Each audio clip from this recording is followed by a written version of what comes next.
Yesterday, I read a story in the newspaper about a 2-year-old little girl from one of our neighborhoods.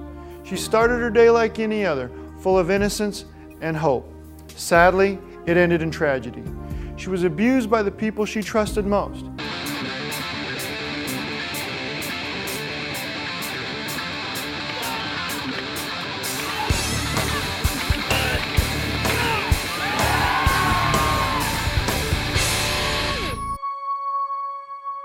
It was Brett Lechtenberg and his wife who, 8 years ago, set out to use the martial arts, karate specifically, to help break the chain of child abuse. Every year, over 1 million kids are victims of child abuse. 2,000 of them will die.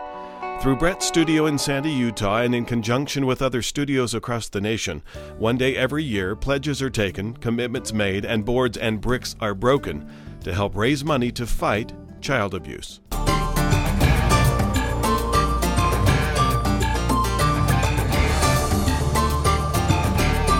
About 8 years ago, when we decided that we were going to kind of formalize our martial arts school charity program, and so we put on what we call a breakathon, where our students and their families would go out and gather donations for the number of boards and bricks that they would break during this 30-minute time segment, and then we just basically give that money to charity. So the symbolism of the breaking of the bricks and the boards and the breaking the chain of child abuse, that's how the name came about. Brett, his wife, and his students also combined with touring karate studios from Korea to put on demonstrations which symbolize breaking the chain of child abuse.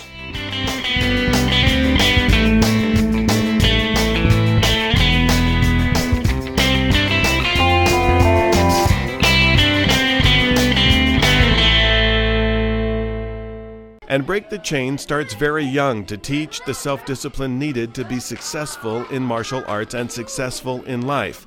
But how young is too young, and how old is too old to start? The old Chinese proverb says, when's the best time to plant a tree? Perhaps 20 years ago. And when's the next best time? How about today? They're starting today.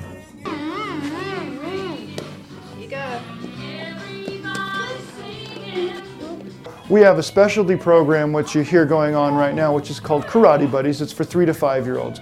It's not really martial arts intensive. What we're doing is teaching children to have some self-discipline, get them used to color, shapes, movement, coordination, all the things that they need to have at that age. Break the Chain Foundation is a model nonprofit organization, and their goals and mission caught the attention of Equitable Life and Casualty agent Jess Wilson, who came to their karate studio in Utah to make the organization an official 2008 Ambassador of Caring. Brett would like to, as representatives of Equitable Life and Casualty, we'd like to thank you for the service that you render and provide for our community. And as recognition of that, Equitable Life and Casualty would like to recognize Breaking the Chain Foundation and offer you this plaque in recognition of such.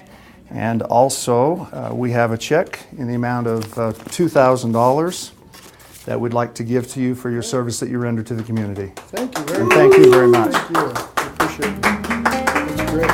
You bet. Thank you. Thank you. We actually have a countdown clock on our website so that, Alabama, Phoenix, Seattle, wherever they're doing a breakathon in conjunction with us, we can all do it, and we can do that first break symbolically at the same time. We actually applied to Guinness to try and have the biggest world record break. They haven't granted us that yet, but we're going to keep applying until they give in.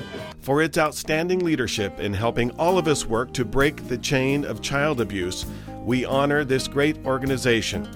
Because, as Forrest Whitcraft stated, 100 years from now it will not matter what my bank account was, the sort of house I lived in, or the kind of car I drove, but the world may be different because I was important in the life of a child.